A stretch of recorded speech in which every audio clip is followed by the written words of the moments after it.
Hi everybody! It's Riikka Kovasin here with a, layout for the International Scrapbooking Day. So happy International Scrapbooking Day everybody! This is the first Facebook Live of the day. There's going to be several more, and I think the total count is 9 over the weekend, so stay tuned. There's going to be a lot of fun things happening. So I'm going to make this layout or remake it, whereas it's actually a remake of its own. So I hope you can join in, and well, I'll be using a little bit of gesso and other Finnabar mediums in my make, but also playing with the surfboard, one of the new collections, and kind of showing that even if you're not a surfer girl, then you can still incorporate that collection to your makes. So I'm hoping that you are seeing and hearing me okay. And if not, please say so I'll have time to work things out. There's some people watching, but I can't see any comments. Is it my setting or... Nope. I'm hoping this is good. Yeah. So if you can see and hear me, could you give a thumbs up or something? So I know that that you can see and hear. Otherwise I need to rethink. Perfect, thank you Marcy. I was worried because I usually do the lives over at the Prima side, and this is the first one with the Create with Prima group, so just eager to know that everything is working. So once again, hi, thank you for joining. This is the first live of the day, and happy International Scrapbooking Day everybody. I'm going to start in a few minutes, just to let people come in, and we're going to make this page or remake. So stay tuned, there's lots of lives happening here today. While I wait, I can already start trimming for this page. So I'll just remove the manufacturer strip. Hi Tanya! And then maybe 1 centimeter, and then another.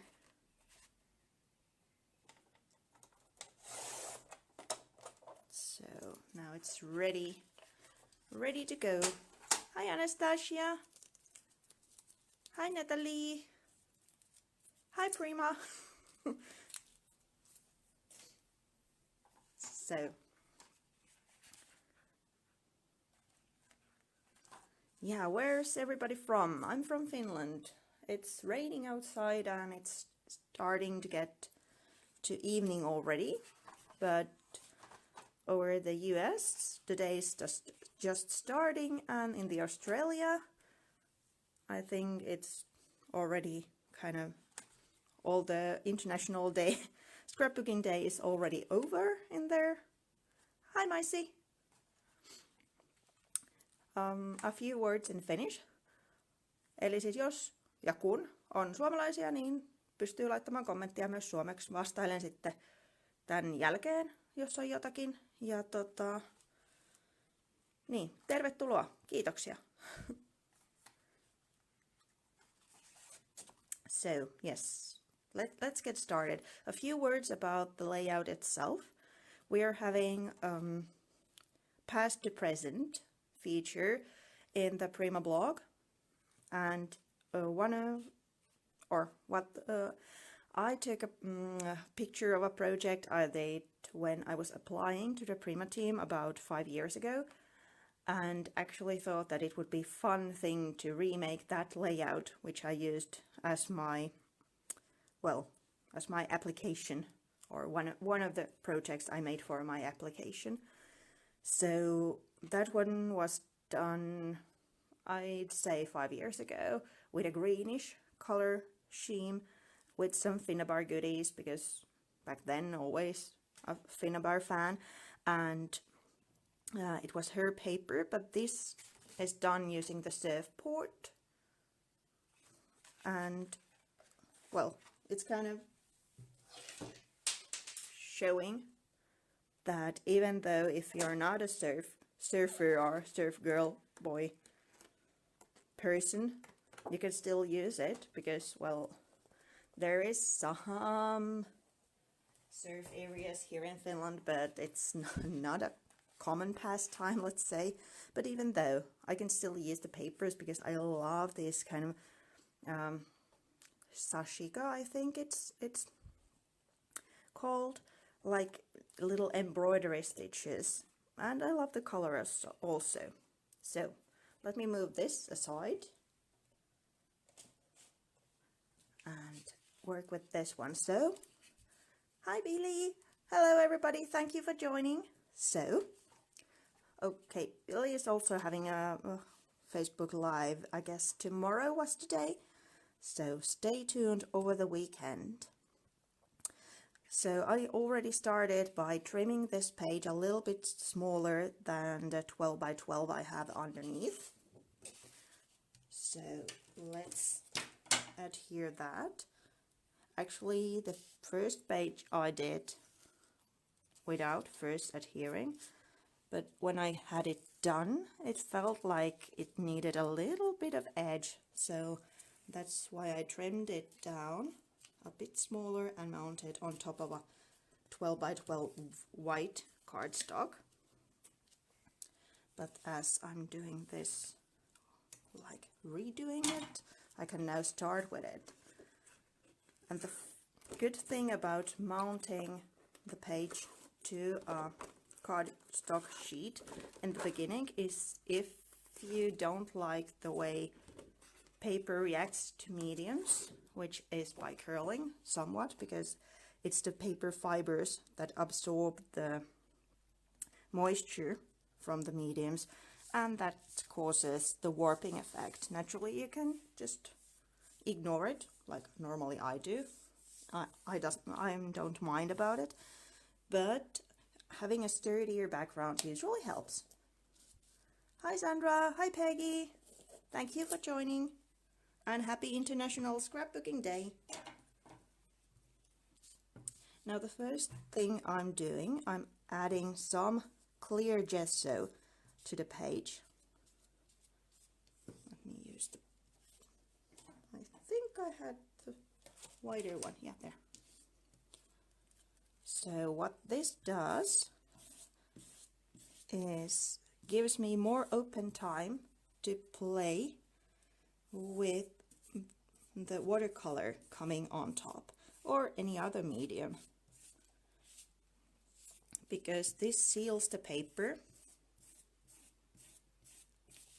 It's giving it a layer that, well, water can't go through, and any water-based medium for that part. So then I have more open time to fiddle around with watercolors or inks, as they don't get absorbed to the paper straight away. Depends if I'm in a hurry or not. Sometimes I just treat a little segment of the page using the gesso, but it's better to go all the way through, because, hi Annette, because if you then take your composition, let's say here, and end up using some mediums over here, then they react differently from to the gesso surface to the surface without the gesso. So easier to treat the whole page. So there we have the gesso layer, As it's acrylic based, it's usually really fast drying, but let's speed things up just a little bit. So sorry about the nose.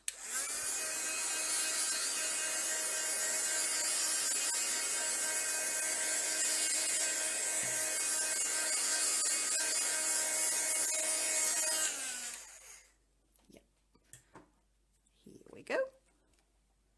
So you can't see the first color layer that much anymore because I love layering, so it's kind of stacked everything on top, but these little hints of red are made using a watercolor. Red and splashes, because I love to use splashes in my layouts or any other creation for that part, are a bit risky, let's say. So what I usually do is choose a red that's more of the blue variety, like a cold red, rather than having sorry, a really vibrant fire engine red, because that immediately starts to remind of a splatter movie, at least the way I see it. So if you want to avoid that kind of idea, because usually you're not doing a splatter movie layout, then choose a little bit more purpley, like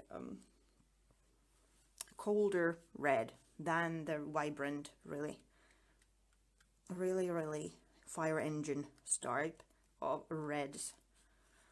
And because of the gesso layer, I'm able to just kind of move the paint around. If there wouldn't be the gesso underneath, the paper would absorb the watercolor immediately, causing it to puddle. It would be just a big red surface, and this way I can just pick color up and move it around without it being absorbed to the paper. Naturally, if this is still looking like a, well, splatter movie, then steer away from the whole red, then choose another color. And as you could see, I just put a little piece of the new watercolors on top of the paper because there's the gesso, so I can do that. And then I just moved it around, and it was a teeny tiny bit, and it's actually still quite vibrant, so there is a lot of pigment in there. Let me just really quickly dry this up, so sorry about the noise again.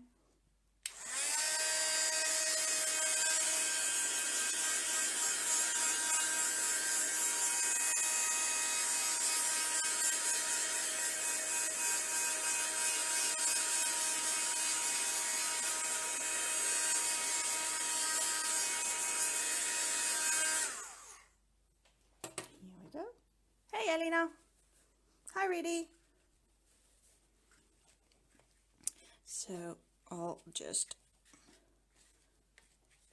wipe the excess off for now, so you don't have to listen to that heat gun. Hey Satu! Again, if you have any questions, just post them here. We have Natalie, sorry, I didn't say your name right, here helping. So if you have any questions, just post them. And if you want to do that in Finnish, eli siis jos on kysymyksiä, niin ei muuta kuin klikati vaan ne tohon, niin mä käyn sitten läpi tämän jälkeen. Yritän toki pitää silmällä nytkin.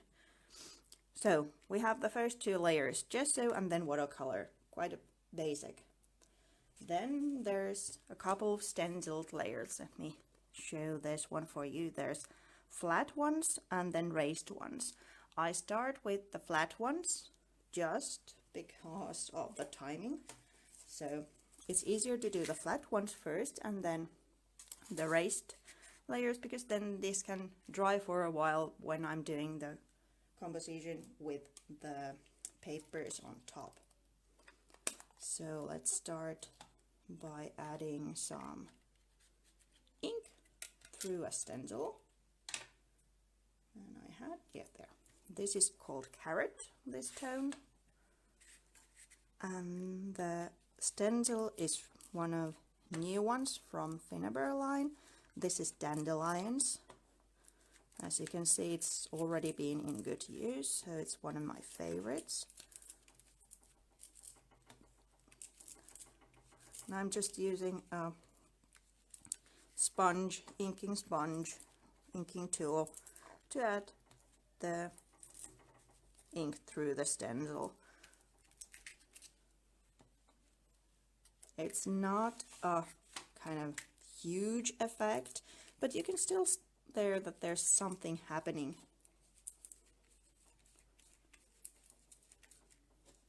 Just kind of following this triangular, sorry, I'm not a good speech today, triangular thing I have going on here, kind of the upper right hand side,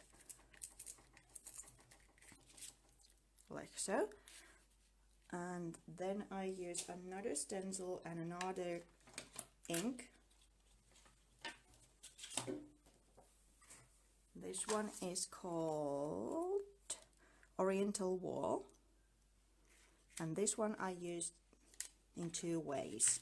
But first let's add some ink and then some stamping. So this one is Chat Noir. It's black ink. I'm not going for a totally black design with this, just a hint of contrast, because the layer I'm going to do next, the three-dimensional one, is going to be quite dark compared to what I have going on. So this is kind of toning things, that there's all the different variations of from black to white. There's white on the background, there's going to be black in the photo, and the dark tones of the icing paste, and then there needs to be something grayish to get all the variations, so it doesn't, it's not a too harsh of a contrast. Then some random stamping with the same ink. I love to use these script styled stamps, as they are, well, they go to every page and every creation. Really handy. Like so. Several layers already in there. I'm kind of transforming the paper to my own in a way, because I'm adding different elements to it. Then, before the dimensional layer, one of my, well, I'm not sure, somebody said that it is the stapled twine, a signature thing. I would say maybe this would be, but I'm not sure. I just find it really relaxing and handy. So I'm using a regular pencil and just drawing a couple of swirls around the area I'm concentrating everything, where my composition is going to be, and kind of leading the eye in to the page, or actually the photo. So don't draw it, just go around it. It's kind of a loose thing that guides the eye in and also gives it kind of softness, I suppose the word would be. And then the dimensional layer. So using the same stencil but with this one. So this is icing paste and the color is Fire Ruby. So as you can see, it's darker than the tones I have in the page already. Kind of the similar and the Crimson Watercolor I used, but such a like darker tone of it. I'm just using a silicone brush to apply the paste. The less you work on a certain area, the crisper the image is going to be. And as you can see, my paper has warped some, so it's a bit dimensional paper, so it's probably not going to be that crisp, but this is kind of a texture anyway to the page, not just blobs of paint, but it doesn't matter if it's not totally crisp and neat. I'm not a neat scrapbooker. So here we go. Again, I'm kind of concentrating to the same area. I'm a bit thick-headed in that way. Let me just put that one in water and actually have, well, what's the word? Well, a bowl of water underneath my table, and I put the stencil in there because I can't wash it right away. Or, well, I don't want to wash it right away because then you would be staring at the empty screen for a while. Hey, Mari! So now we have kind of all the background layers done. And now we need to move forward to the central point. So let me move this aside just for a while so that I don't ruin the pattern. Let's use a photo, and then I need those papers coming around.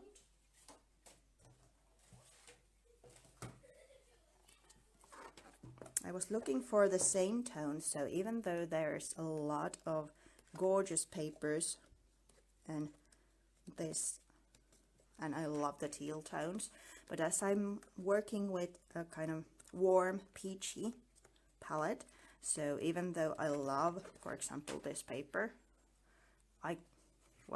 I could have chosen it, but I tend to work with color palette that everything kind of is matchy-matchy. I'm really bad of using contrasting colors. I know some people are excellent when they do that. It's just mind-blowing when they combine purple with yellow, for example, like really contrasting colors.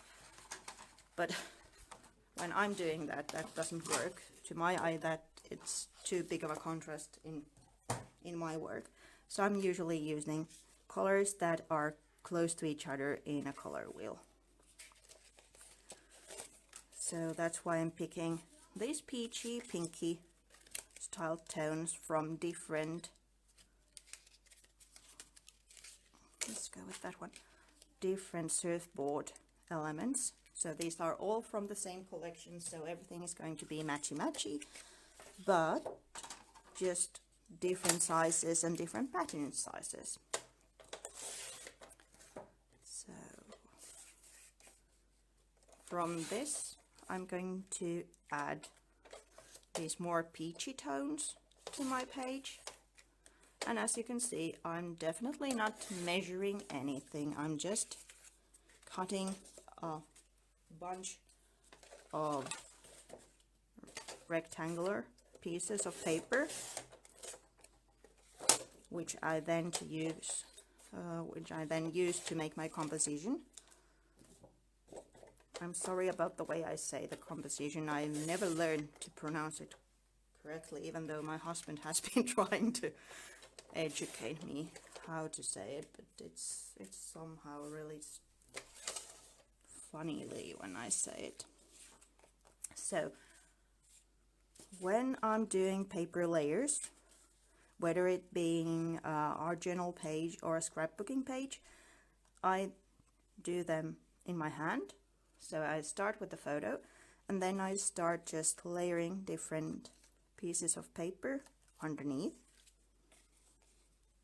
kind of going this horizontal, vertical type of thing. Now I need something peachy there, so let me just do this.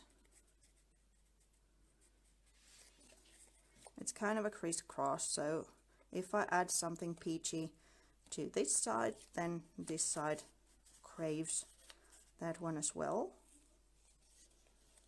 And now I have these two parts are so far apart, so it's hard to handle it anymore. So I'm using a stapler to staple the layers.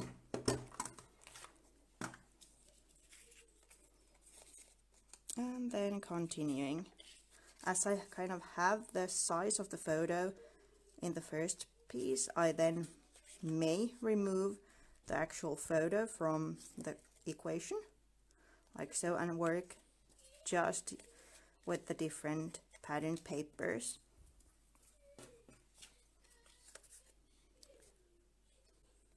Just making it in my hand. And as you can see, I don't ponder about the composition a long time. It's just a couple of pieces and it's done. I'm a fast scrapbooker. One of my friends says that I'm Speedy Gonzales, so I don't, I can say waste time, but use time that much to think about where I put a piece of paper. To me, it's about the whole process. So I love to work with the papers, but it's not like I want to use hours and hours to make just a background for my photo. Then I used foam dots to mount my photo to the cluster. Well, let's not do that just yet, because otherwise it's so hard to get the twine running through. And like so, this one is going to be here, and then this one here. Nowadays I normally use foam dots to adhere the cluster to the page, so it's really dimensional. But looking at the photo of my earlier layout, I thought that I must have only used dots to adhere the photo, so let's do that with this one as well. The 5-year-old layout I'm referring this way, and I can just look, it's there, and I know that I just adhered the cluster straight to the photo. No, sorry, to the page naturally. So I'm using double-sided tape.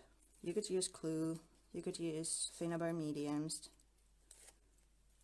and even though if the paste is still a bit wet, it's acrylic based, so it will be kind of adhering the paper layers as well. So that's why I'm kind of pushing the papers to the mediums. Then line running across, kind of anchoring the composition, the whole thing to the sides of the page. It's not just floating anymore, but more like being a part of the layout. And for that I'm using just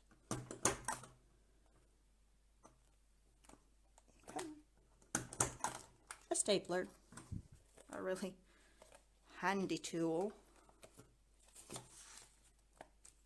I actually got this stapler that's magnetic, so you could staple anywhere on your page, even to the center of a 12 by 12, because naturally this one doesn't have the well, it doesn't go that far, but I still end up using this one. It's something I've been using so long, so I get accustomed to work around the, well, limitations of the regular stapler. Now we can add the photo. Naturally, you can do it so that you adhere the photo first and then decide to add the twine. I've done that several times, but then threading the twine through the photo might or underneath the photo might be an issue. Sometimes it is, sometimes it's really easy. So that's why if I can, I'm doing it this way. Then it's almost done. As you can see, here's the original one. There's just the finishing touches. And this is something that I had in the first page, so I added here as well. It's also kind of creating a vertical line against to the horizontal, that's the word, one that I already have going on. Let me see if I have the right letters. Well, it can be just a design element, so let me grab a couple of O's. Do I have any more than just one? Doesn't have to be XOXO. This is going to be more like a binary code. Here we go.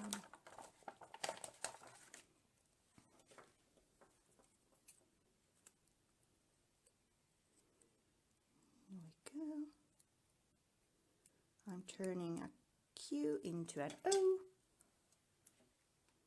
Thank you. And it says she missed a stapler tip. Well, I'm not sure if it's just a stapler tip, but I use stapler to make the layers, because if I try to adhere everything is falling apart, and then I have the composition and just staple things. And the other one was that I had still have magnetic stapler that you could use to staple to the center of a 12 by 12 if you would like to, but I just use a regular office one because I've learned to work with its limitations, so I can just go, well, this far on the page, and if I want something on the center, then I use glue or another medium for it.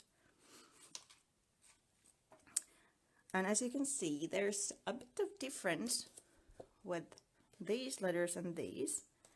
I chose the red letters because I thought they might go to the page, but as you can see, they are not that matchy.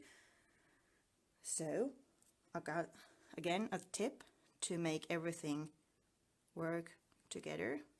I'm using the same color I used in the background, these watercolor effects. I'm just painting on top of the letters, so it's kind of making everything matchy. You can use the same trick with your flowers, adding just a hint of the color you have in the background. Not needing to paint them totally, but just a little bit of dry brushing, for example. Again, they then match the overall palette better, because then it's kind of on the bottom and on the top. Yep, so that one is done. Then I have these flowers already cut out, so you don't have to see me fussy cut. They are from that paper, kind of making the thing fuller. Where to put it? That way. There. Again, as you can see, I'm not thinking that hard. To me, it's kind of letting the project guide me in a way. It's not, I'm forcing some idea I had when I started to the project, because it might go to a different direction. I did some scrapbooking earlier today, and I had a vision of the page I was starting to make, and it turned completely different from it, and I let that happen. I'm even though I'm thick-headed in some points, that's not something I'm like really forcing to do. If the page or the project wants to go to some direction, I usually try to let it lead the way and listen, kind of letting it decide. Because when you do scrapbooking and when you create a lot, you kind of build your own way or your own eye to lead you, and then at least in my book it's really important then to listen to those instincts, because they come from a place. When you've done a couple of years of crafting, then there might be a reason you're feeling that way, and then just listening to it, it's the key. As you can see, we're almost done. The final details are something that was in the original layout, the one from 5 years ago. Not the actual same embellishments, but still there was some Finnabar metallic embellishments, because they are just gorgeous. And even though it's kind of flowery, then these little hints of metal go with different styles of projects. You don't have to make full steampunk or grungy layout, and still you have a possibility to add a little bit of metal in there. So I'm just using regular craft glue to adhere these. And again, it's kind of going around the photo, which is the focal point we have. Hey, Taina! And highlighting, let's say, it. Oh, I've actually managed to miss a thing, but luckily I can still add it. Gosh. Just took a look at the original layout or my example and noticed that I've not adhered this one already. So this is Prima wire, something I was really excited about when it came out. Just fabric covered wire, and I used it and use it for the same purpose as on the pencil lines in the background. Just here we go. It's kind of leading the eye in, adding a haphazard element to the page, something fluffy, fun, because I don't usually adhere it at all, or then just adhere it at places. For example, here, as you could see, I just chucked it underneath the flower and then added underneath some of the embellishments and corner, and that's done for me, because then it stays fluffy. And then, well, let's use Art is the Answer. This is again a Finnabar embellishment I'm using as a kind of title to my page.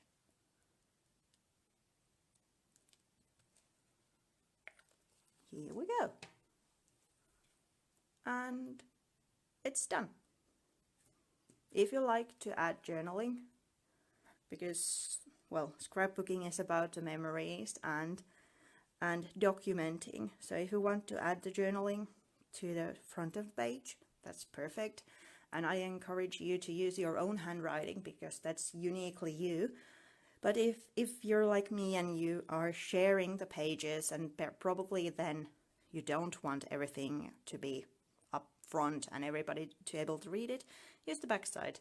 Or then there's a new video by me in the Prima channel, and there's a kind of tip how to add your journaling to the back of the page, but still it being a part of the, well, composition in the front.